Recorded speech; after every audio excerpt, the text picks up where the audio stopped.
पढ़ेंगे जैसे हर एकादशी को पढ़ते हैं।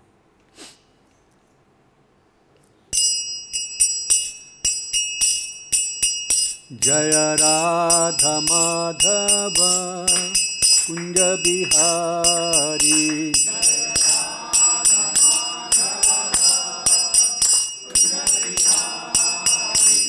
जय राधा माधव कुंज बिहारी,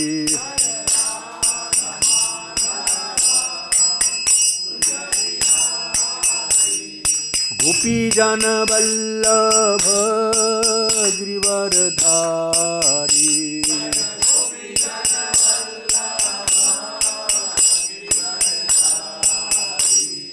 यशोदानंदन ब्रज जन रंजन,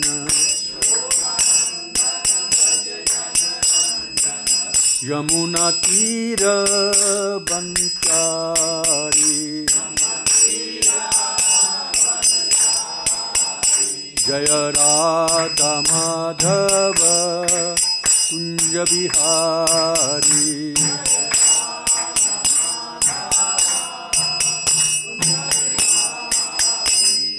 गोपी जन वल्लभ गिरिवरधारी,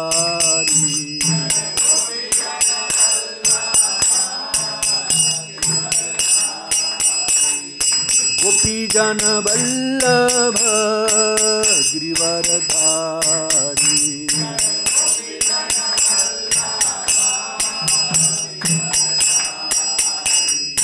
यशोदानंदन ब्रज जन रंजन,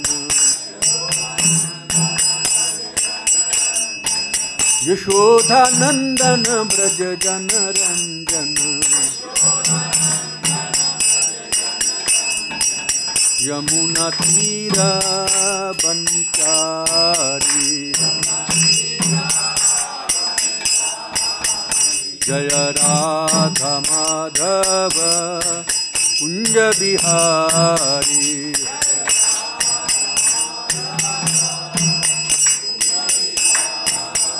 हरे कृष्णा कृष्ण कृष्ण हरे हरे, हरे राम राम राम हरे हरे,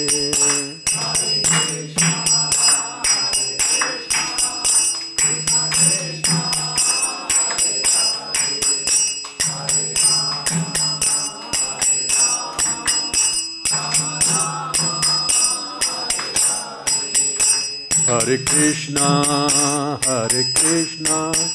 कृष्ण कृष्ण हरे हरे, हरे राम राम राम हरे हरे,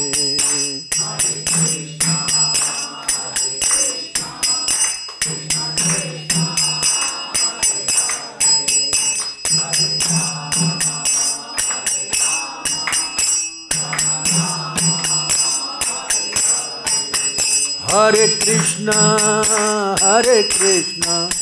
कृष्ण कृष्ण हरे हरे, हरे राम राम राम हरे हरे,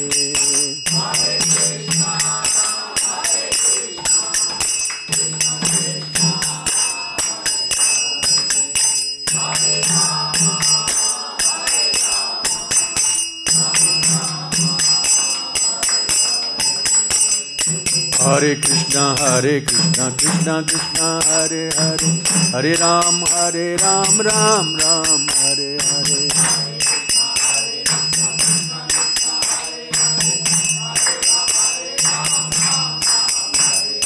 हरे कृष्णा कृष्ण कृष्ण हरे हरे, हरे राम राम राम हरे हरे,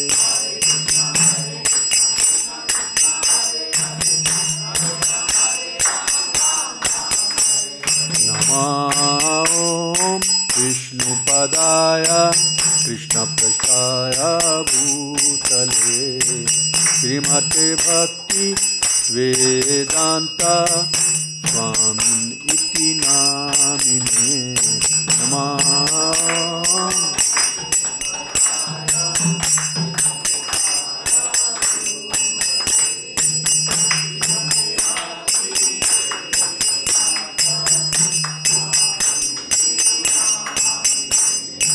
नमस्ते सरस्वती देवे गौरवाणी प्रचारिणे निरविशेष शून्यवादी पाश्चात्य देशतारिणे नमस्ते सरस्वती देवे गौरवाणी प्रचारिणे निरविशेष शून्यवादी पाश्चात्य।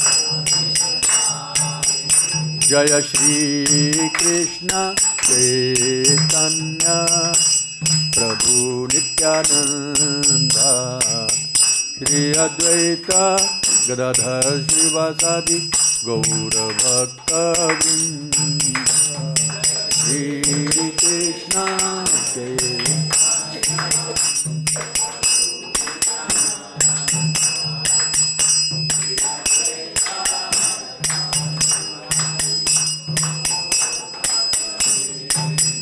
हरे कृष्णा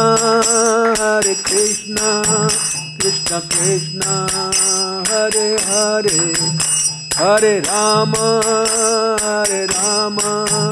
राम राम हरे हरे।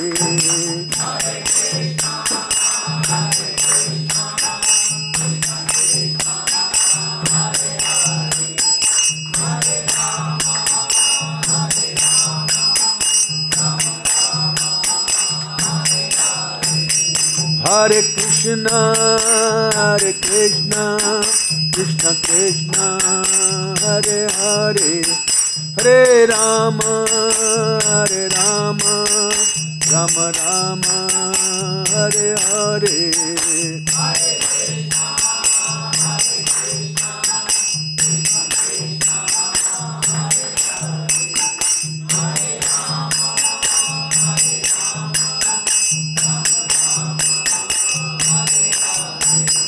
हरे कृष्ण कृष्ण कृष्ण हरे हरे हरे राम राम राम हरे हरे।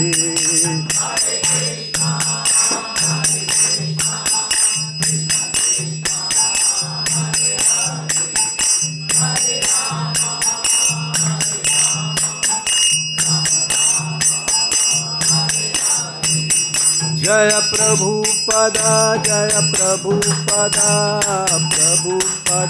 श्रील प्रभुपदा।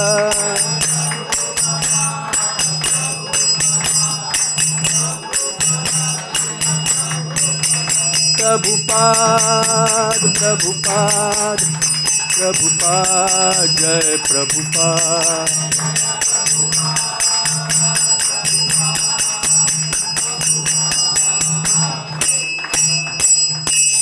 जय ओम विष्णुपाद परमहंस परिव्राजकाचार्य स्तोत्र अभय चरणारविंद भक्ति वेदांत स्वामी महाराज प्रभुपाद की।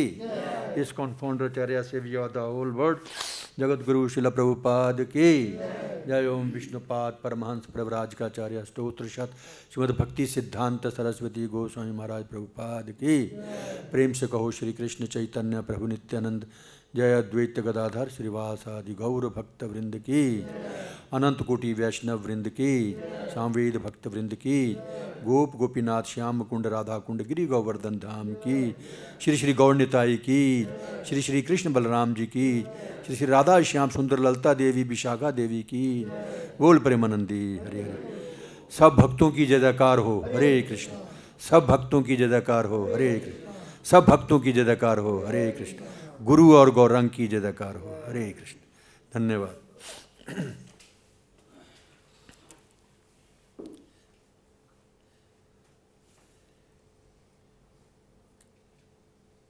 कल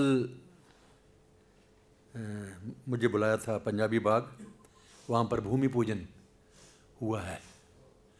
पहले थोड़ी जगह थी, अभी 2000 स्क्वायर मीटर और जगह मिल गई है। हाँ, 2000 स्क्वायर मीटर ही बताया गया, वो पूरा काफ़ी जगह है।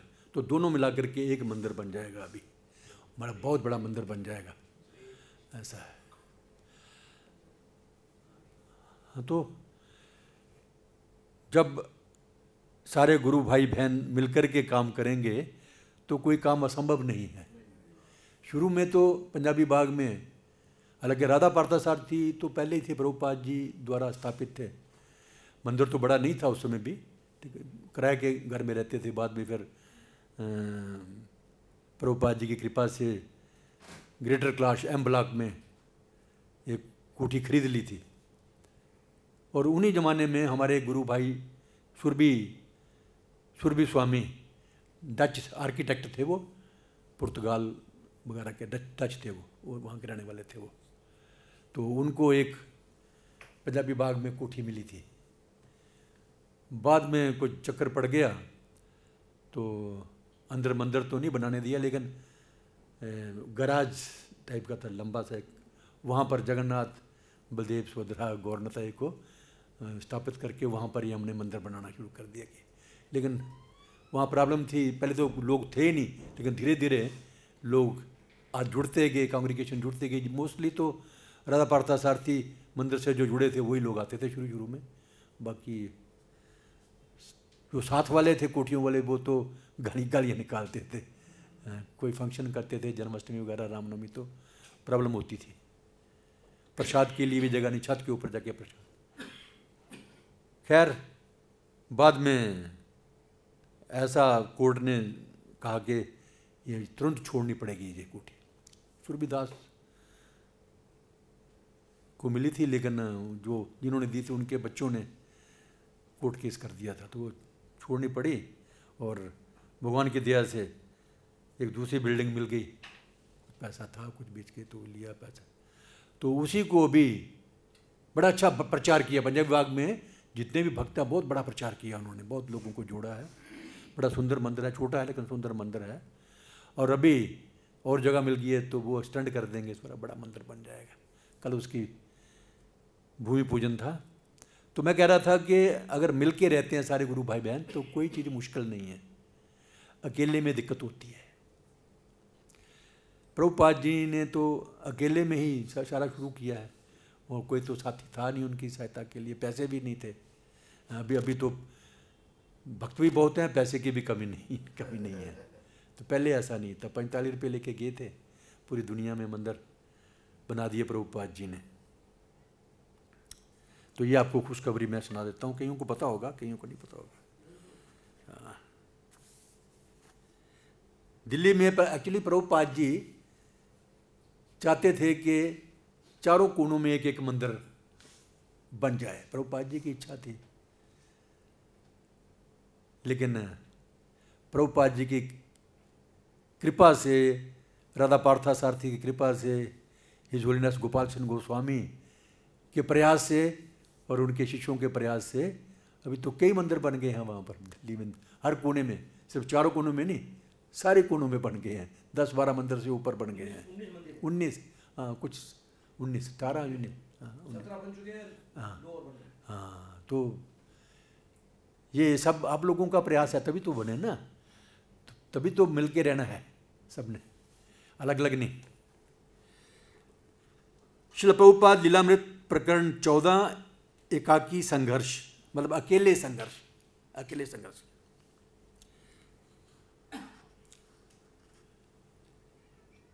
नवंबर 9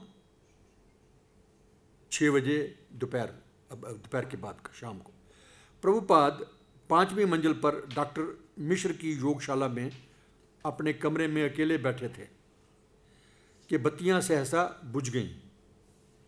न्यूयॉर्क नगर में 1965 के ब्लैकआउट का ये उनका पहला अनुभव था। भारत में बिजली की सहसा चले जाना सामान्य बात है, अतः प्रभुपाद को वही स्थिति अमेरिका में मिलने पर आश्चर्य तो हुआ, पर वे अक्षुब्ध बने रहे। वे अपनी माला पर हरे कृष्ण मंत्र का जप करने लगे। इस बीच उनके कमरे के बाहर न्यूयॉर्क की संपूर्ण महानगरी अंधकार में डूब गई थी। विशाल पैमाने पर बिजली की विफलता से सारी नगरी सहसा अंधकार में डूब गई थी। 8 लाख व्यक्ति भूगर्भस्थ मार्गों में फंस गए थे और अमेरिका के 9 राज्यों तथा कनाडा के 3 प्रांतों में 3 करोड़ से अधिक लोग प्रभावित हुए थे। ऐसा सुनने में आता है कि अमेरिका वगैरह में लाइट जाती नहीं थी कभी भी, लेकिन वृंदावन में तो रोजाना ही लाइट जाती है 2-2 रात को मैं सवेरे 2:30 बजे उठा था, उठ करके मंगल आरती में आया, उसके बाद वो लेने के लिए आ गए पंजाबी बाग से, फिर रात को वापस आया तो यहाँ लाइट ही नहीं है, रात को लाइट नहीं आई, रात को कहीं 2:30-3 बजे लाइट आई है, पता नहीं कितने बजे आई है, तो नींद भी नहीं पूरी होती है। ये तो सामान्य बात है, भारतवर्ष में तो सामान्य बात, हाँ दिल्ली में नहीं जाती आजकल वैसे, लेकिन वृंदावन में तो सामान्य बात है। लेकिन विदेशों में अमेरिका वगैरह में लाइट नहीं जाती थी, लेकिन उस दिन लाइट वो चली गई और बड़ा दुख हुआ लोगों को। 2 घंटे बाद डॉक्टर मिश्र के आवाज़ से एक व्यक्ति मोमबत्तियाँ और कुछ फल लेकर के प्रभुपाद जी के कमरे में आया। उसने देखा कि प्रभुपाद, ये डॉक्टर मिश्र वो हैं जो लोगों को योग सिखाते थे वहाँ पर अमेरिका में जाकर के, और प्रभुपाद जी को शुरू में रहने की जगह वहाँ पर मिली थी, लेकिन दिल से वो नहीं चाहते थे कि प्रभुपाद जी यहाँ पर रहें। प्रभुपाद जी का प्रचार भी बढ़ रहा था, तो डॉक्टर मिश्र नहीं चाहते थे कि क्योंकि ये आगे निकल जाएंगे तो फिर मैं तो पीछे रह जाऊँगा, ये उनमें भावना थी। तो वो ये डॉक्टर मिश्र वो हैं। 2 घंटे बाद डॉक्टर मिश्र के आवाज़ से एक व्यक्ति मोमबत्तियाँ और कुछ फल लेकर के प्रभुपाद के कमरे में आया। उसने देखा कि प्रभुपाद प्रसन्न मुद्रा में हरे कृष्ण जपते हुए अंधकार में बैठे हुए हैं। उसने न्यूयॉर्क नगर में ऐसे ब्लैकआउट की गंभीरता के बारे में उन्हें बताया। प्रभुपाद ने उसे धन्यवाद दिया और फिर अपने जप में लगे। ब्लैकआउट दूसरे दिन सवेरे 7 बजे तक रहा। प्रभुपाद जी कर सकते हैं, मैं नहीं कर सकता। मैं तो रात को इतनी गर्मी लग रही थी तो मैं भी जप कर सकता था। जप कहाँ हुआ, उधर से मच्छर काट रहा है, उधर गर्मी लग रही है, जप कहाँ होता। ये केवल प्रभुपाद जी ही तपस्या कर सकते हैं, हम लोगों के बस में नहीं है ये, लेकिन कोशिश करनी चाहिए फिर भी हमें। श्रील प्रभुपाद को उनके 8 नवंबर के पत्र का उत्तर तीर्थ महाराज से कलकत्ता से प्राप्त हुआ। प्रभुपाद ने अपने पत्र में अपनी आशाएं और अमेरिका में रहने के लिए अपनी योजनाओं के बारे में लिखा था। प्रभुपाद जी अपने गुरु भाइयों को लिखते रहते थे कि कोई मेरी मदद करे, प्रचार के लिए मंदिर खोलना चाहते हैं, सेंटर खोलना चाहते हैं, किताबें बेचना चाहते हैं, लेकिन ज़्यादा सहायता मिली नहीं प्रभुपाद जी को किसी की भी। तो उसी के बारे में लिख रहे हैं। श्रील प्रभुपाद को उनके 8 नवंबर के पत्र का उत्तर तीर्थ महाराज से कलकत्ता से प्राप्त हुआ। प्रभुपाद ने अपने पत्र में अपनी आशाएं और अमेरिका में रहने के लिए अपनी योजनाओं के बारे में लिखा था, किंतु उन्होंने इस बात पर विशेष बल दिया था कि उनके गुरु भाइयों को उनके प्रति विश्वास प्रकट करना होगा और कुछ ठोस सहायता देनी होगी। उनके गुरु भाई आपस में सहयोग पूर्वक कार्य नहीं कर रहे थे। गौड़िया मठ में जितने भी गुरु भाई थे उनके, तो वो हमारे दादा गुरु ने तो फसला 64 मठ बनाए, लेकिन ये कमरा मेरा है, ये कमरा मेरा है, ये ईंटें तक भी बेच दी। तो ऐसा था। तभी मैं बार बार बोल रहा हूँ कि गुरु भाइयों को आपस में मिल के रहना चाहिए। एक परिवार है हमारा, प्रभुपाद जी का परिवार है हमारा, तो अलग अलग नहीं रहना है। थोड़ा मोटा मनमुटाव होता है तो आपस में बैठ के सुलझाना चाहिए उसको। प्रत्येक नेता अपना अलग अलग भवन बनाए रखने में अधिक रुचि दिखा रहा था, बजाय इसके कि औरों के साथ मिलकर वह विश्व भर में चैतन्य महाप्रभु के उपदेशों के प्रचार में रुचि प्रदर्शित करे। इसलिए नेताओं के लिए कैसा संभव था कि वे न्यूयॉर्क नगर में एक शाखा स्थापित करने की शिला भक्ति वेदांत की कल्पना में सहभागी बने। हाँ, यहाँ क्वेश्चन मार्क किया है कि भाई सब तो अपना अपना भवन बनाने के लिए तैयार थे, तो यहाँ पर भक्ति वेदांत स्वामी प्रभुपाद की सहायता कौन कर रहे? उनको तो अपना ही भवन बनाना है। उन्हें तो ये प्रभुपाद का अकेला प्रयास लगता था। इन कठिनाइयों की संभावना होने पर भी प्रभुपाद ने उनके प्रचार मनोवृत्ति के उत्साह को जगाने का प्रयत्न किया और उन्हें उनके आध्यात्मिक गुरु शिला भक्ति सिद्धांत सरस्वती ठाकुर की इच्छाओं का स्मरण कराया। परम पूजनीय हमारे दादा गुरु भक्ति सिद्धांत सरस्वती महाराज तो चाहते थे कि पूरी दुनिया में चैतन्य महाप्रभु जी के नाम का प्रचार हो। तो यही बात उन्होंने अपने गुरु भाइयों को बताई प्रभुपाद जी ने, लेकिन किसी ने ज़्यादा परवाह नहीं की है। उनके गुरु महाराज पश्चिम में कृष्ण चेतना का प्रसार चाहते थे, किंतु अंत में जब प्रभुपाद को तीर्थ महाराज का उत्तर प्राप्त हुआ तो उन्होंने देखा कि वह अनुकूल नहीं था।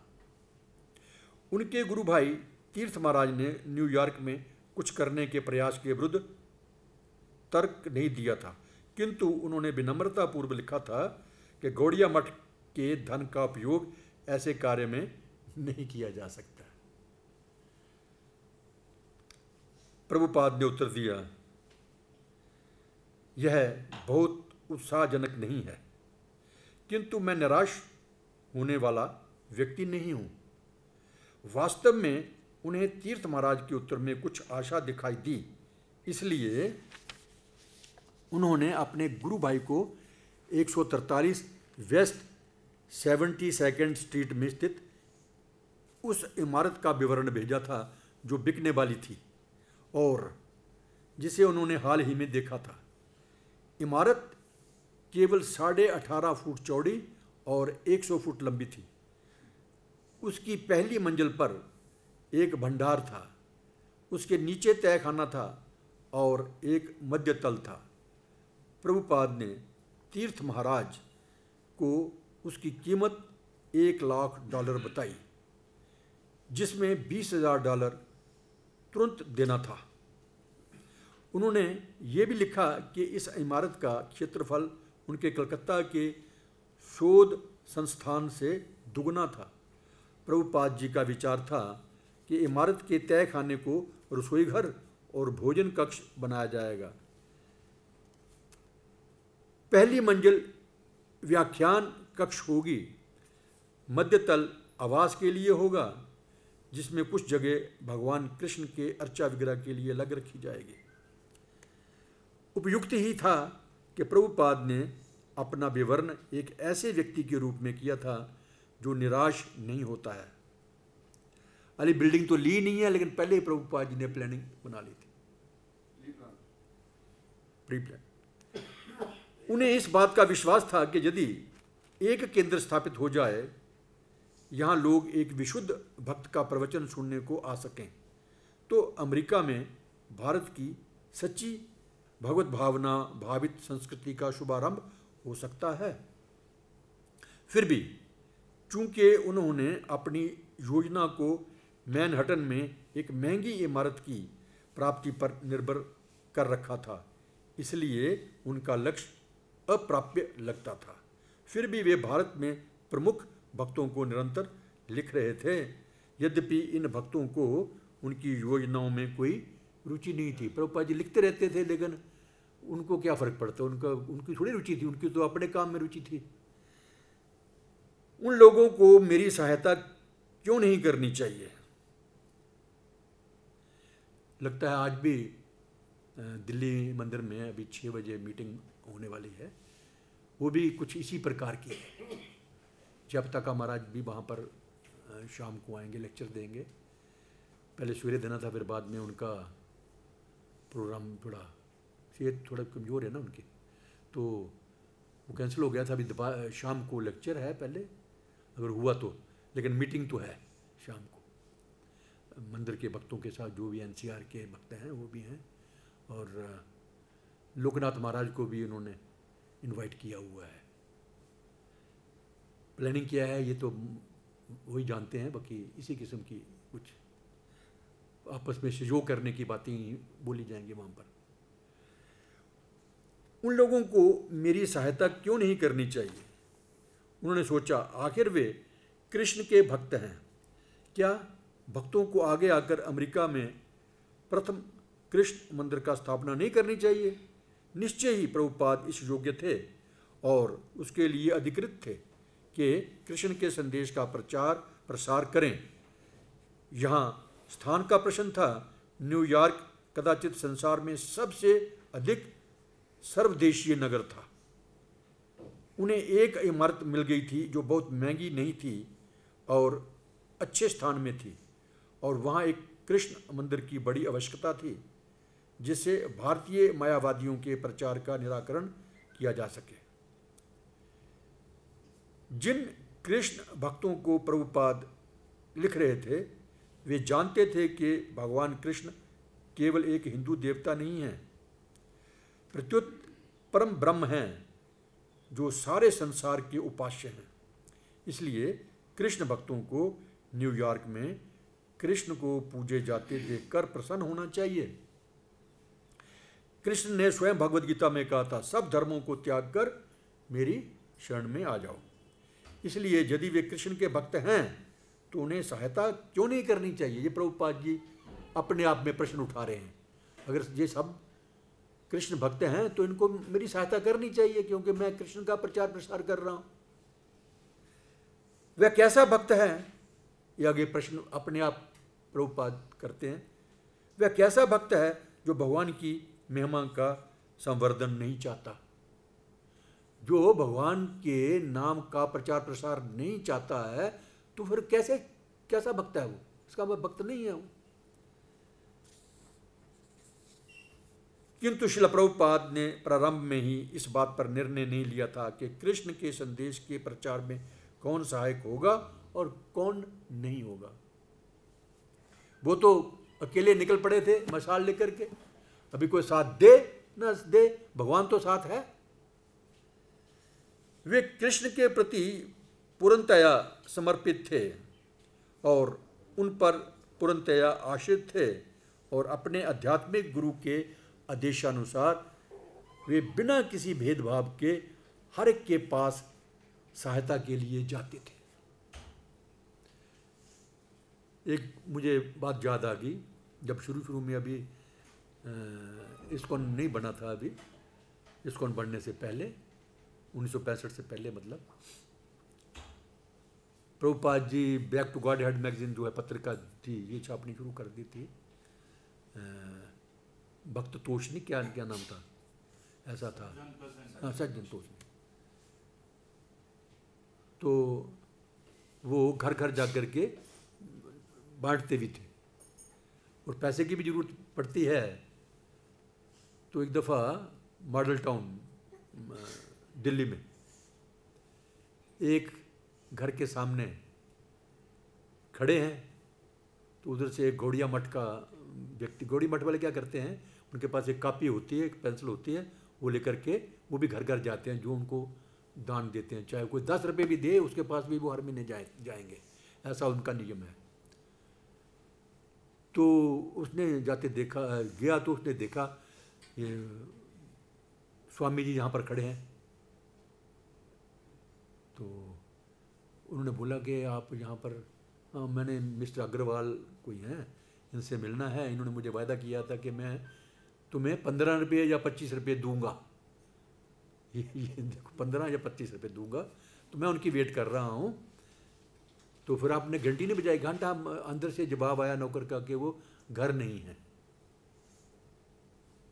उसके बाद लगभग 1.5-2 घंटे बाद दोबारा वापस वो साधु गौड़िया मठ का आया, अब जहाँ भी खड़े, अभी तक भी खड़े हैं, कहते हाँ मैं उनकी वेट कर रहा हूँ, शायद अभी आने वाले हैं, 25 रुपये के लिए या 15 रुपये के लिए। इतनी प्रभुपाद ने मेहनत की है, और हर किसी के पास जाने को तैयार रहते थे। भगवान, पैसा है भगवान की सेवा में लगाना, अपने लिए थोड़ा मांगते थे वे। तो वही यहाँ पर लगाया कि बिना भेदभाव के हर एक के पास सहायता के लिए जाते थे। एक सुमति मुरारजी थी जिन्होंने भागवतम के प्रकाशन में उनकी सहायता की थी और उन्हें अमेरिका भिजवाया था। हाल ही में उनको लिखे गए एक पत्र में प्रभुपाद ने संकेत मात्र दिया था। ये तो आपको पता ही है, वो गेट के ऊपर ही खड़े रहे, है ना। सवेरे जाती है वो, तब भी देखती है साधु बैठा हुआ है शाम को, तो ऐसे करके बाद में उसने अपने सेक्रेटरी को बोला फिर पूछो तो ये साधु क्या चाहता है, तब जा करके बुलाया, बात हुई थी। तो प्रभुपाद जी हतोत्साहित नहीं होते थे। मैं आपको, प्रभुपाद ने संकेत मात्र दिया,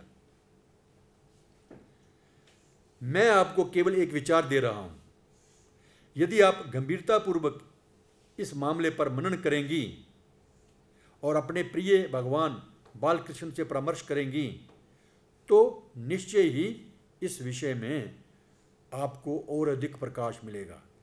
इस बात के लिए गुंजाइश है और निश्चय ही इस बात की आवश्यकता भी है कि हर भारतीय, विशेषकर कृष्ण के भक्त, इस मामले को हाथ में लें। ये प्रभुपाद जी ने इसके लिए बोला था, मुरारजी, जो सुमति मुरारजी के लिए। देखिए इस लाइन में देखिए क्या फर्स्ट क्लास शब्द लिखे हैं प्रभुपाद जी ने।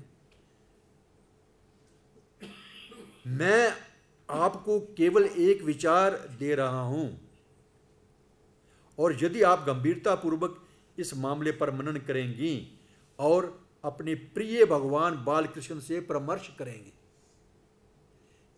ये लाइन के ऊपर ध्यान दीजिए। इसका मतलब अटूट विश्वास है प्रभुपाद जी को भगवान की विग्रह, भगवान साक्षात, भगवान का नाम, भगवान का परापरिणला, भगवान का धाम आपस में अलग नहीं है। इतना दृढ़ विश्वास हमें भी होना चाहिए जैसे प्रभुपाद जी को है। तो वो लिख रहे हैं आप उनसे परामर्श कीजिए। इसका मतलब भगवान बातें करते हैं, विग्रह सिर्फ पत्थर की मूर्ति नहीं है या पीतल की मूर्ति नहीं है, आप में होना चाहिए इतनी भक्ति, इतना विश्वास, भगवान आपसे बातें करें। भगवान बातें करते हैं।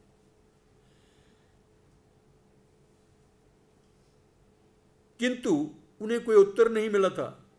बटलर छोड़ने के बाद से उन्हें सुमति मुरारजी से कोई समाचार नहीं मिला था। यद्यपि उनके कहे शब्द प्रभुपाद के लिए भविष्यवाणी सिद्ध हुए थे और वे उनके मन में बैठ गए थे। मुझे लगता है कि आपको वहाँ तब तक रुकना चाहिए जब तक आप बीमारी से अच्छे ना हो जाएं, और आपको अपना मिशन पूरा करने के बाद ही वापस आना चाहिए।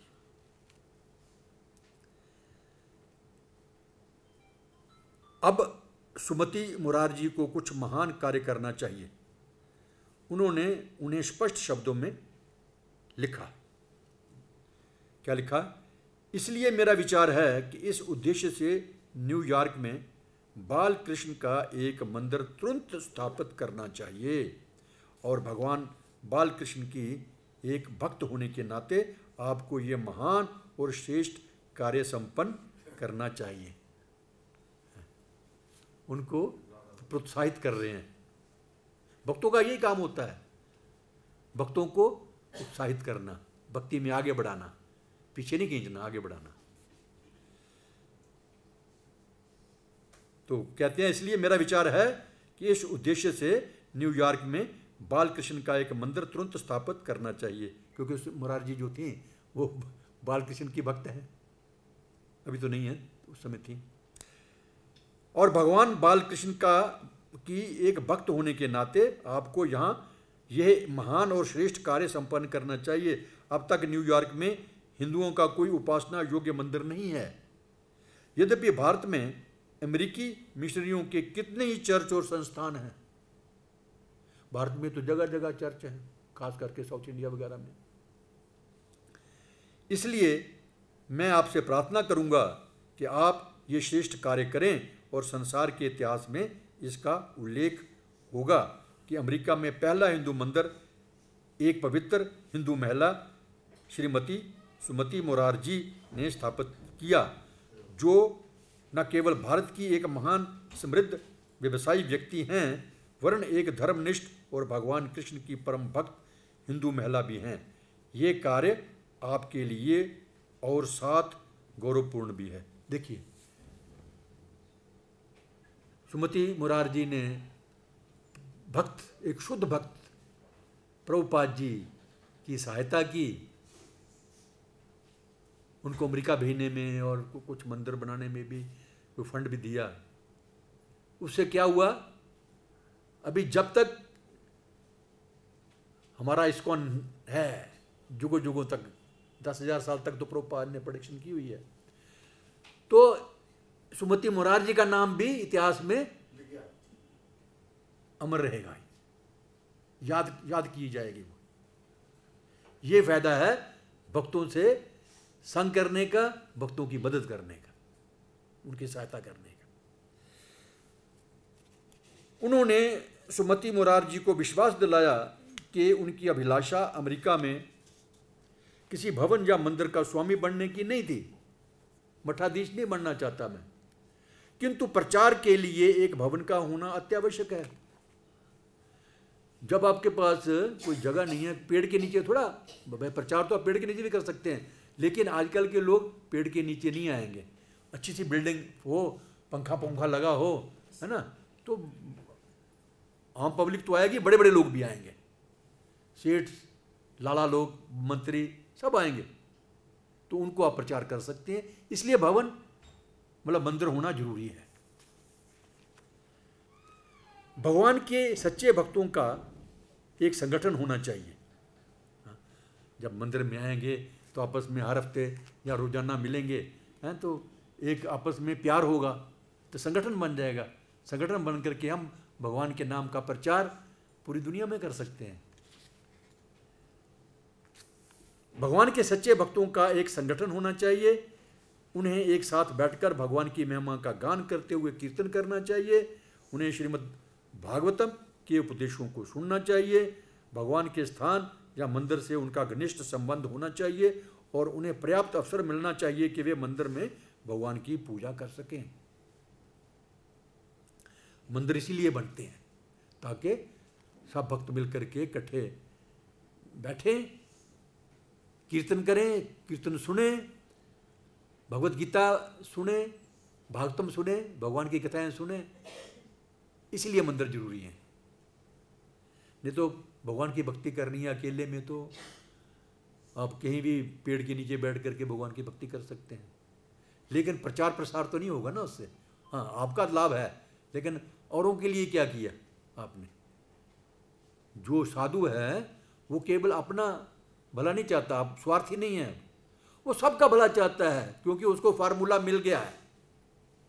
भक्त को फार्मूला मिल गया है, ये सुखी होने का एकमात्र तरीका है हरि नाम, भगवान की भक्ति।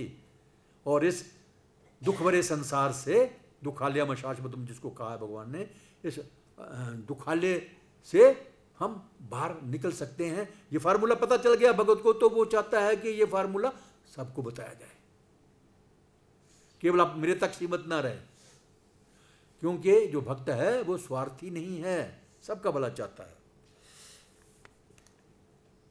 प्रभुपाद ने सुमति मोरारजी को सूचित किया कि उन्होंने एक इमारत देख रखी थी जो इस महान प्रचार कार्य के लिए बिल्कुल उपयुक्त थी। ये एक आदर्श इमारत थी, मानो ये केवल इसी उद्देश्य के लिए निर्मित की गई थी और इस कार्य को करने की आपकी स्वीकृति मात्र से हर चीज़ सुचारू रूप से संपन्न हो जाएगी। इमारत लगभग 3 मंजिली है। भूमितल, तहखाना और 2 ऊपरी मंजिलें, साथ ही गैस, गर्मी आदि सभी के लिए उपयुक्त व्यवस्थाएं हैं।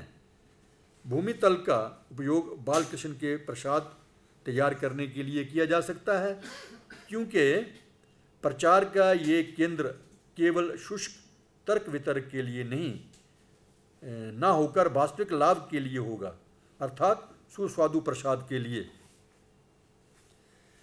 मैं परीक्षा करके देख चुका हूं कि जहां के लोग मेरे द्वारा तैयार किए गए शाकाहारी प्रसाद किस तरह पसंद करते हैं। देखिए, प्रसाद में बड़ी ताकत है। भगवान का प्रसाद अगर हम लेते हैं और औरों को भी खिलाते हैं, वो देखना, वो व्यक्ति जिसको आप प्रसाद खिलाते हैं ना, आपका गहरा मित्र बन जाएगा आपका। इसलिए प्रभुपाद जी चाहते थे कि हमारे सभी मंदिरों में जो भी आए सबको प्रसाद मिलना ही चाहिए। देखिए सरदार लोग, अभी मैं उनको क्रिटिसाइज नहीं कर रहा हूँ, लेकिन एक वास्तविक बात है, सिखों के गुरुद्वारे में जाओ आपको तो आपको रात को चले जाओ, दूर से आए हो, प्रसाद सकोगे, हाँ जी सके, रात को 12 बजे बना करके दे देंगे आपको, और दिन में तो हलवा मिलता ही है ना। तो उससे क्या है, सारे जो सरदार हैं सबको गुरुवाणी की फिलॉसफी नहीं पता है, सबको नहीं पता, कुछ पढ़े लिखे लोग हैं वो वही जानते हैं, बाकी नहीं जानते, लेकिन लाखों लाखों लोग उनसे जुड़ जाते हैं केवल प्रसाद के माध्यम से।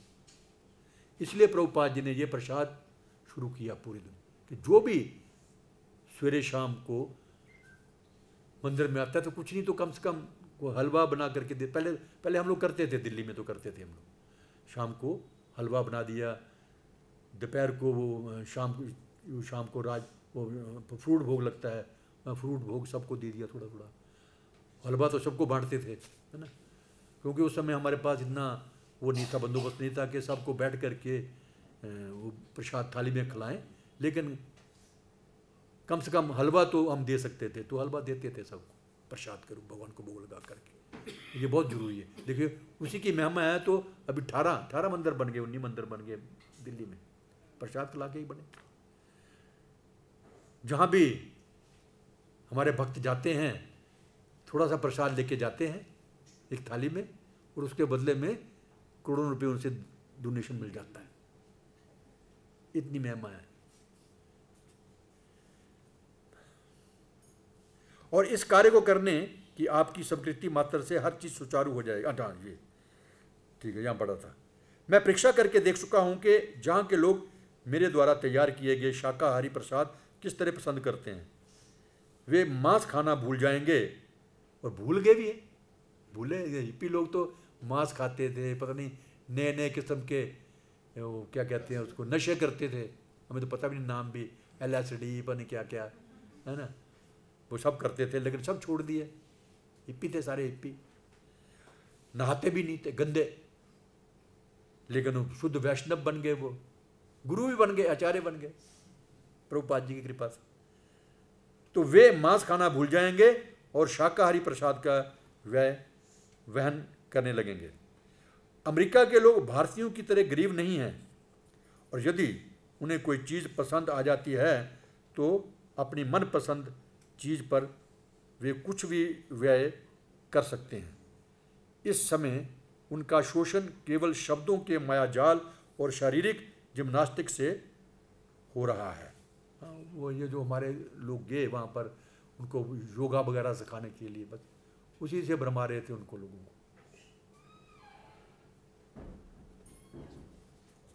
कुछ मायावादी लोग भी गए थे जिन्होंने अपने आप को ही भगवान कहना शुरू कर दिया था। किंतु जब उन्हें वास्तविक वस्तु की प्राप्ति होगी और बाल कृष्ण का अति सुस्वादु प्रसाद ग्रहण करके उन्हें आनंद की अनुभूति होगी, तो मैं निश्चय पूर्वक कह सकता हूं अमेरिका में एक अनुपम वस्तु का प्रवेश होगा। अब प्रभुपाद की योजना के अनुसार अमेरिका में उनके लिए 1 सप्ताह शेष रह गया था। अमेरिका में मेरे रहने की अवधि 17 नवंबर 1965 को पूरी हो जाएगी। इतने दिन का वीज़ा मिल लगा होगा। किंतु मैं अब आपकी भविष्यवाणी में विश्वास कर रहा हूं। प्रभुपाद जी क्या कह रहे हैं, अमेरिका में मेरे रहने की अवधि 17 नवंबर 1965 को पूरी हो जाएगी, किंतु मैं आपकी भविष्यवाणी में विश्वास कर रहा हूं। किसकी भगवान की भविष्यवाणी? भक्ति विनोद ठाकुर जी की भविष्यवाणी। क्या बोला था उन्होंने कि एक दिन ऐसा आएगा कि विदेशी लोग मिलकर के बंगाली सुनेंगे, पढ़ेंगे, और मिलकर के नाचेंगे, कीर्तन करेंगे, और पूरी दुनिया में भगवान के नाम का प्रचार होगा। प्रभुपाद जी का विश्वास कर रहा हूं। आपको वहां तब तक रहना चाहिए जब तक अपनी बीमारी से अच्छी तरह मुक्त ना हो जाएं, और अपना मिशन पूरा करके ही वापस आना चाहिए। Tagore society of New York in भगवत चेतना पर एक प्रवचन के लिए आपको हार्दिक आमंत्रण देते हैं। वक्ता AC भक्तिवेदांत स्वामी की किसी संस्था ने बुलाया उनको, ये टैगोर सोसाइटी ऑफ न्यूयॉर्क। इस जो बोलने वाले हैं AC भक्तिवेदांत स्वामी प्रभुपाद। रविवार नवंबर 28, 1965। समय व्याख्यान 3:30 अपराह्न। चाय 4:30 बजे। चाय का भी टाइम लिखा हुआ है। चाय वो दो लोग चाय पीते थे ना वो लोग तो। स्थान न्यू इंडिया हाउस 3 ईस्ट 64वीं स्ट्रीट। व्याख्याता भारत के एक सम्मानित विद्वान और धार्मिक गुरु स्वामी भक्तिवेदांत न्यूयॉर्क अल्प समय के लिए आए हैं। वे श्रीमद् भागवत का संस्कृत से 60 खंडों में अंग्रेजी अनुवाद करने के चिर स्मरणीय कार्य में लगे हुए हैं। यह प्रभुपाद जी की उन्होंने इंट्रोडक्शन बताई थी। नवंबर 28। दाऊद हारून शील प्रभुपाद जी से कभी नहीं मिले थे। वे नगर के मध्यवर्ती भाग में रहने वाले एक संगीतज्ञ थे और 64वीं स्ट्रीट में टैगोर सोसाइटी की बैठकों में सम्मिलित होते रहते थे। दाऊद हारून वो क्या बोल रहे हैं? मैं शहर के ऊपरी भाग में स्थित टैगोर सोसाइटी पहुंचा और दर्शक कक्ष में चला गया और मैंने देखा कि मंच खाली था और थोड़े से लोग दर्शक कक्ष के पीछे के भाग में बैठे थे। मैं बीच मार्ग में होता हुआ आगे बढ़ गया क्योंकि मुझे सामान्यतः आगे बैठना पसंद है। तब मैंने देखा कि एक वृद्ध सज्जन मेरी दाहिनी ओर बैठे हुए हैं और उन्होंने मुझे अपने पास बुलाया। इसलिए मैं उनके पास गया और उनकी बगल वाली सीट पर जाकर के बैठ गया। ये हारून बोल रहे हैं ये। और तब मैंने देखा कि अपनी माला फेर रहे थे। वो कौन थे? प्रभुपाद जी। प्रभुपाद जी माला फेर रहे हैं और वो हारून जो संगीतज्ञ है, म्यूजिशियन, वो आकर के प्रभुपाद जी के बगल में बैठा है। वो यद्यपि उनकी माला एक थैली में थी पर मैं मनकों की आवाज़ सुन सकता था। माला जब फेरे तो मन की आवाज़ तो आती है ना, टिक टिक टिक आती है। उनके शरीर को हिलते देख सकता था। तो जब माला जाप करते तो हम हिलते भी हैं थोड़ा। और ये मुझे बहुत अच्छा लग रहा था क्योंकि ये एक ऐसी चीज़ थी जिसका मैं अभ्यस्त था। जो मुसलमान लोग हैं ना वो भी माला जाप करते हैं। वैसे वो माला नहीं बोलते, हम तो माला बोलते हैं। वो रोजरी बोलते हैं, क्या बोलते हैं? वो तो ईसाई लोग बोलते हैं वो रोजरी। ये क्या मुसलमान क्या बोलते हैं? अभी करते हैं कुछ माला जाप। तो उसने बोला मैं अभ्यस्त था, मुझे प्रैक्टिस थी इसके बारे में, ऐसा वो बोल रहा है। जब मैं वहाँ बैठा दर्शक कक्ष के चारों देख रहा था तो वे मेरी ओर मुड़े और मधुर ढंग से मुस्कराए। उन्होंने अपना सिर हिलाया और मैंने अपना सिर हिलाया और वे मुस्कराए और अपना मुंह दूसरी ओर कर लिया। तब वे फिर मेरी ओर मुड़े और मुझसे कोमल स्वर में पूछा कि क्या मैं भारत से आया हूँ? ये प्रभुपाद जी पूछते हैं उनसे। मैंने कहा नहीं महोदय, मैं भारत से नहीं आया हूँ, मैं यहीं का हूँ, संयुक्त राज्य का। उन्होंने मुंह फेर लिया और अपनी माला जपते रहे। तब वे फिर मेरी ओर मुड़े और उन्होंने पूछा कि क्या मैं हिंदू हूँ? मैंने कहा नहीं महोदय, मैं हिंदू नहीं हूँ, मैं मुसलमान हूँ। और उन्होंने कहा ओ बहुत अच्छा, बहुत अच्छा। हाँ, मैं प्रायः भारत में बच्चों को कुरान पढ़ते सुनता हूँ। और वे फिर मुड़ गए और उनका शरीर झूमता हुआ हिल रहा था। वे माला फेर रहे थे। तब हमारे बीच रह रहकर कई बार विनोदपूर्ण बातों का आदान प्रदान हुआ और तब एक महिला मंच पर आई और उन्होंने घोषणा की कि व्याख्यान आरंभ होने वाला है। यदि वहाँ एकत्रित लोग ताली बजाएं तो वक्ता को स्वागत के लिए मंच पर बजाया जाना ठीक है। उसी समय जिस सज्जन की बगल में मैं बैठा था उन्होंने अपने हाथ मेरे कंधे पर रखा और कहा क्षमा करें महोदय, क्या मेरे ऊपर एक अनुग्रह करेंगे? और मैंने कहा हाँ, मैं कुछ भी कर सकता हूँ। वे बोले कि आप मेरी पुस्तकें देखते रहेंगे? मैंने नीचे फर्श के ऊपर रखी हैं। वहाँ पुस्तकों के बक्से पड़े थे, एक छाता था और कई अन्य वस्तुएं थीं। ये पहली सेवा प्रभुपाद जी ने उसको दे दिया जो उस बगल में बैठा था, अरुण। तो ये भी अच्छा उसके भाग्य की बात है कि भक्त के हाथों से एक सेवा मिल गई, मेरे छतरी का निगरानी करना, मेरी किताबों की निगरानी करना, तो ये भी सेवा है। मैंने नीचे फर्श की ओर देखा, वहाँ पुस्तकों के कई बक्से पड़े थे और एक छाता था और कई अन्य वस्तुएं थीं। मैंने कहा, हाँ, मैं इन सभी चीज़ों को देखता रहूँगा। और उन्होंने कहा, क्षमा कीजिए, वे बगल के मार्ग से आगे बढ़ें, और आश्चर्य की बात है कि वे मंच पर चढ़ गए। और ये वही सज्जन थे जिनका व्याख्यान सुनने में आया था। जिससे बातें हो रही थी, बगल में बैठा है, उनको पता ही नहीं कि ये व्याख्यान देंगे।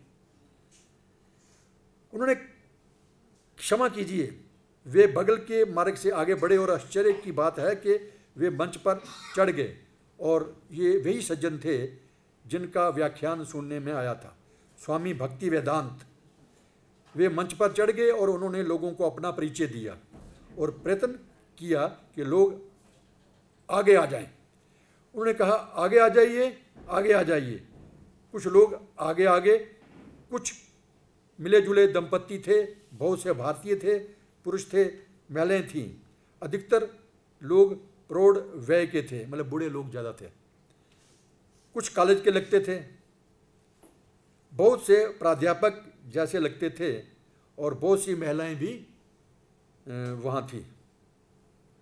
तो यहाँ मैं समाप्त करता हूँ, 5 बजने वाले हैं, 2 मिनट हैं बाकी। ऐसे ही एक प्रभुपाद जी के जितने भी शिष्य थे, हमारे गुरु भाई, उन्होंने भी प्रभुपाद जी के लिए एक हॉल बुक किया था, बड़ा महंगा हॉल, लेकिन वहाँ पर ज़्यादा लोगों की उपस्थिति नहीं थी। लेकिन हमारे जो गुरु भाई हैं वो उत्साहित थे खूब, पहली दफ़ा प्रभुपाद जी का वहाँ पर बड़े हाल में प्रोग्राम हो रहा है। तो फिर हतोत्साहित होकर के कुछ शिष्यों ने प्रभुपाद जी से पूछा, भाई हाल तो खाली है। थोड़ा शर्म भी आई, इतना महंगा हाल हमने बुक कर दिया, लोग है ही नहीं है।